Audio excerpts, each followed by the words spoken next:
en 2013 quand le budget n'a pas été adopté par le Parlement et qu'une ordonnance est intervenue le 2 janvier pour rétroagir la question du principe de la sécurité. Et le juge a rappelé l'importance de ce principe dans la gestion financière de l'État. Mais le juge a dit que l'ordonnance en question rétroagit expressément à la date du 31 décembre. Donc dans ce cas là, il n'y avait pas violation du principe de la légalité budgétaire et par extension de la règle de l'antériorité budgétaire. Alors, pensez-vous qu'il faille consacrer constitutionnellement cette règle budgétaire? Professeur, il s'agit d'une question très délicate. La question s'est posée en droit français. Il y avait un débat très intéressant sur la question. Mais nous pensons également aussi la vocation d'une constitution aussi n'est pas trop de contenir ces questions-là. Dès lors que le principe de l'équilibre budgétaire, par exemple, est un principe que les États peinent à respecter. Donc si ce principe est constitutionnalisé, donc on doute fort de l'effectivité de ce principe constitutionnel. Donc c'est pourquoi nous pensons, professeur, qu'on peut encadrer le déficit budgétaire, par exemple, on peut encadrer la dette publique, mais nous pensons qu'on peut laisser le principe de l'universalité, de l'équilibre budgétaire être un principe consacré par la loi organique, mais pas par la Constitution. Parce que le risque est que ce principe ne soit plus ou moins jamais respecté. C'est que la définition de la situation allemande. Vous avez parlé de la France. Le cas allemand concernant la règle budgétaire. Effectivement. Professeur, même dans les États membres de l'UEMOA, on sent les traces parce qu'il est dit dans les constitutions que les recettes doivent aboutir à une couverture intégrale des dépenses. Donc on sent l'idée, et l'expérience allemande aussi est pour dire que dans d'autres cieux également ce principe est constitutionnalisé. Mais à notre avis, à notre simple avis, donc nous pensons que ce principe devrait rester au rang organique. D'accord. Donc, merci beaucoup à vous pour vos réponses aux différentes questions. Un dernier point peut-être, c'est pas une question, c'est une observation que vous avez évoquée. C'est l'actualisation de certaines données dans la caisse, parce que j'ai l'impression qu'il n'y a pas de à la réforme des juridictions financières en France de janvier 2023, parce que vous parlez toujours en fait des actes éducatifs, des attributions des chambres régionales des comptes et de la Cour de discipline budgétaire, dont en fait de loi de finances de manière générale. Professeur, nous avons constaté par exemple au Burkina Faso que l'essentiel de l'activité du juge, c'est effectivement le contrôle de ces conventions-là. Mais à chaque fois, le juge vérifie si les conditions posées par la Constitution sont respectées. Par exemple, en matière de ratification, est-ce que les autorités habilitées à engager l'État, est-ce que c'est ces autorités-là? Est-ce que si le traité engage les finances de l'État, est-ce que ce traité-là a été ratifié en vertu d'une loi? Donc c'est vraiment les quelques observations, les quelques réponses par rapport à cette question.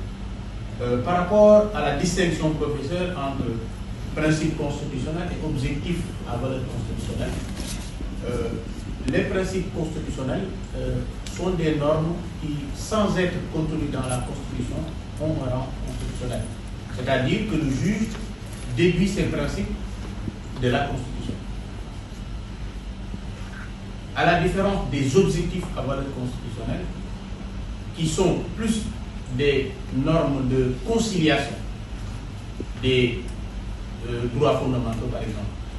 Les objectifs à valeur constitutionnelle permettent, en tout cas sont apparus dans la jurisprudence constitutionnelle pour permettre de juguler l'exercice des droits fondamentaux.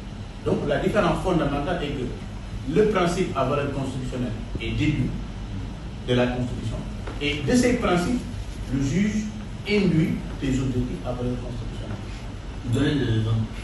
Exemple de principe à valeur constitutionnelle, l'objectif. Par exemple, la sauvegarde de l'ordre public en droit français est un objectif à valeur constitutionnelle. Dans les États objets de notre étude, au Bénin, le juge a considéré que, la mobilisation des ressources publiques est un objectif à valeur constitutionnelle. Au Niger aussi, le juge a dit que dans le cadre du droit d'amendement, les normes posées par la Constitution recherchent un objectif de bon usage et de l'économie. Non, parce que vous n'êtes pas convaincant. Vous dites, Zawadou, vous l'avez écouté? Vous l'avez écouté? Oui. Alors, j'ai posé la question parce que dans la thèse de M. Diop, il avait exposé le fait que le juge, dans le cadre du contrôle de consulté, il vous souligne, il vous suggère ce qu'il faut faire. C'est nickel. C'est moins de 50 minutes. Merci beaucoup. Merci beaucoup, M. le Président. Donc, professeur, nous prenons bonnement ces observations. Mais nous allons essayer d'apporter quelques éléments de réponse par rapport à certaines préoccupations.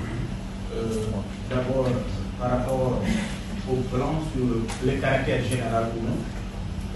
Donc, est-ce que, à travers l'annonce, au niveau des IAPUS, est-ce que l'annonce, en tout cas, est explicite par rapport à ce qu'on annonce au niveau du titre?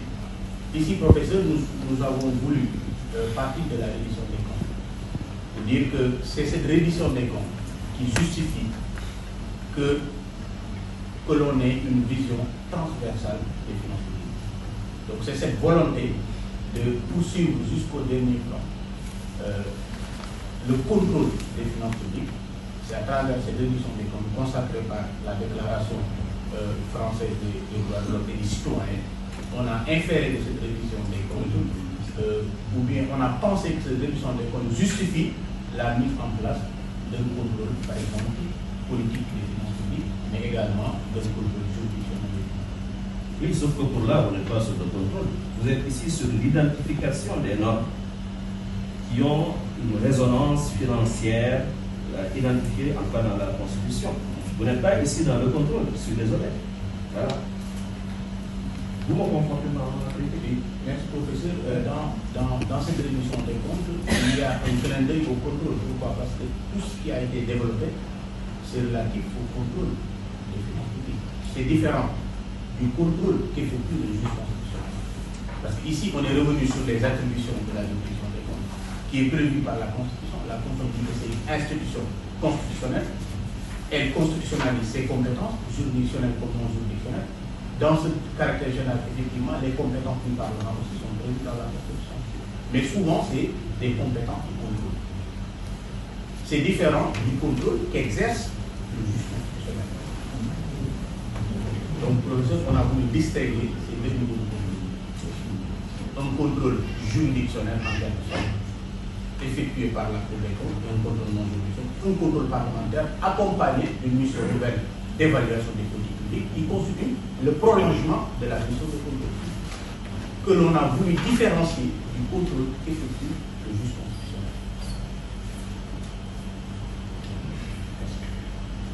Vous êtes revenu aussi, professeur, par rapport à vos questions sur est-ce que la constitutionnalisation, juridicisation ne cadre pas avec la juridictionnalisation. Effectivement, professeur, nous pensons que la constitutionnalisation, juridicisation cadre bien avec cette juridictionnalisation. C'est des notions différentes là. Oui, professeur, dans la conception du professeur Louis Favreux, cette constitutionnalisation, juridicisation signifie l'empreinte de la juridiction constitutionnelle. C'est-à-dire, à travers son activité juridictionnelle, le juge arrive à influencer L'université Cheikh Anta Diop de Dakar, nous servons avec certains de nos collègues qui ont aussi emprunté dans leur voie.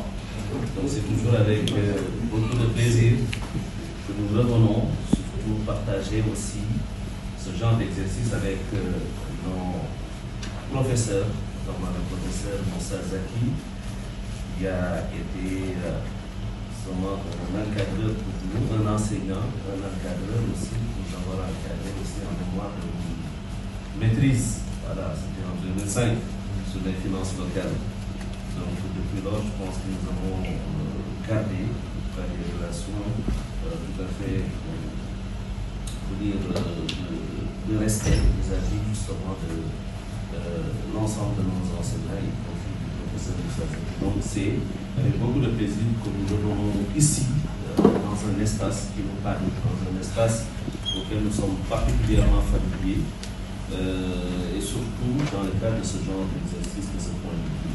Donc professeur, c'est toujours avec beaucoup de bonheur que nous partageons des jurys de thèse, que ce soit ici à l'université Gaston Berger, mais plus régulièrement encore à l'université Cheikh Anta Diop de Dakar.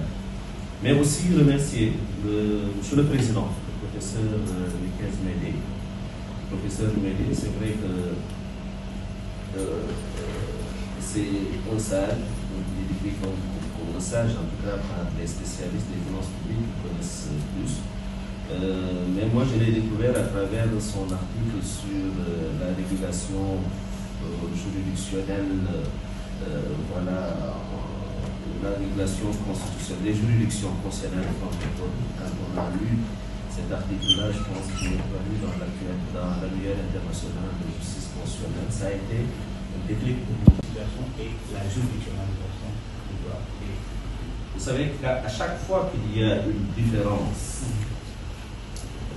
dans la notion, en tout cas, il y a toujours de petites nuances à devoir prendre en considération. La synonymie exacte n'existe pas. Il y a toujours des nuances. Moi, je veux qu'à travers ces trois notions-là, parvenir à me faire un peu, à m'établir, à m'indiquer les petites nuances qui existent dans la notion.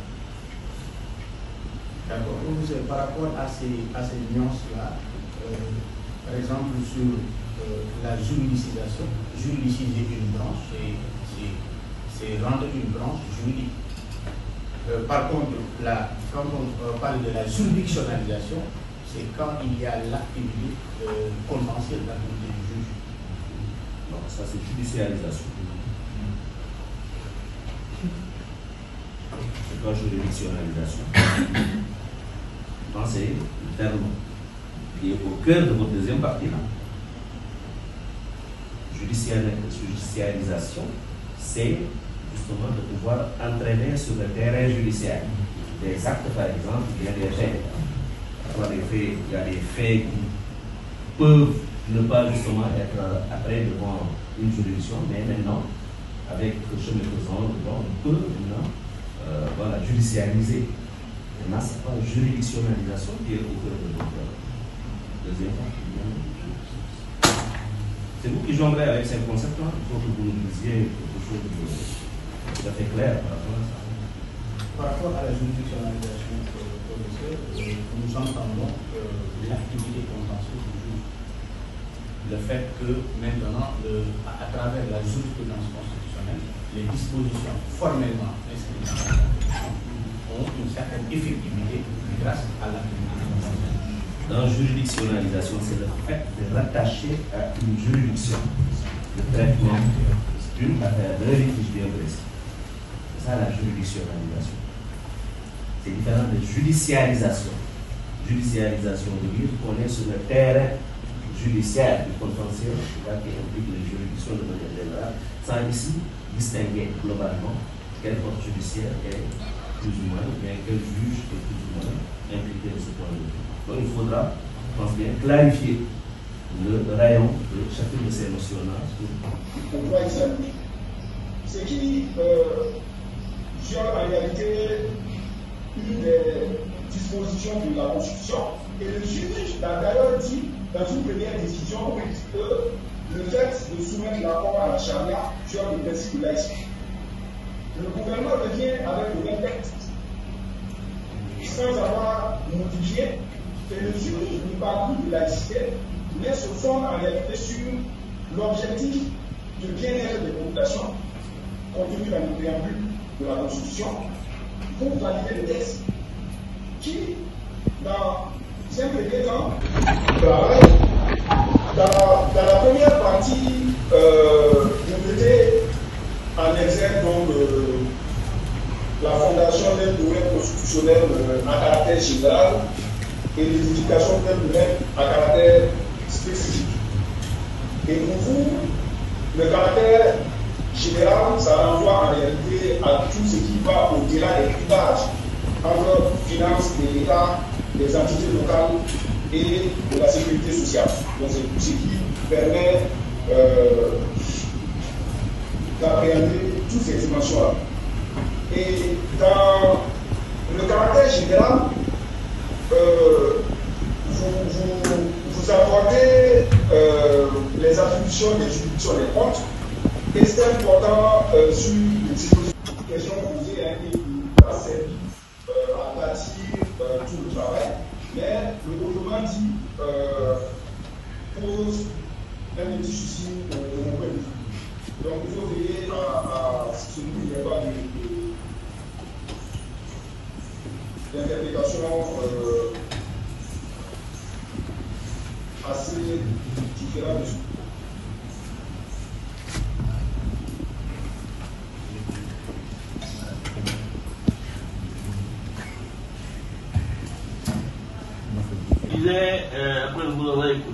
Après avoir écouté les observations du jury, après avoir écouté vos réponses aux observations du jury, le jury a ensuite délibéré en conclave et a formulé des commentaires sur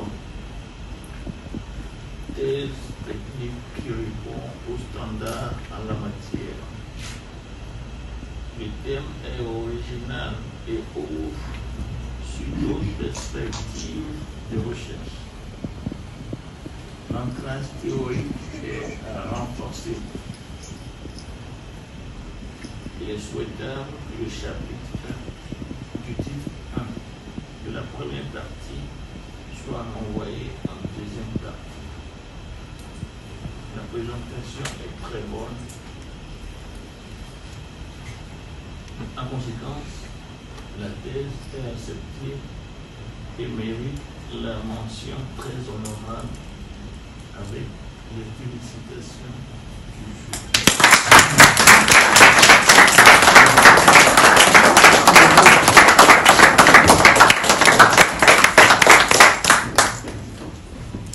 Merci Louis du 25 octobre 2025. Les membres du jury. Voilà. Magali Diop. Vous êtes déjà. Question posée à un qui a servi à bâtir tout le travail, mais autrement dit, pose un petit souci de mon point de vue. Donc il faut veiller à ce qu'il n'y ait pas d'interprétation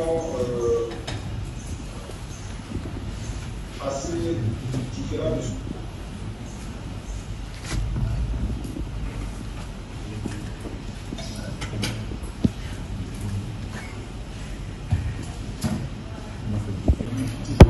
C'est bon? C'est bon?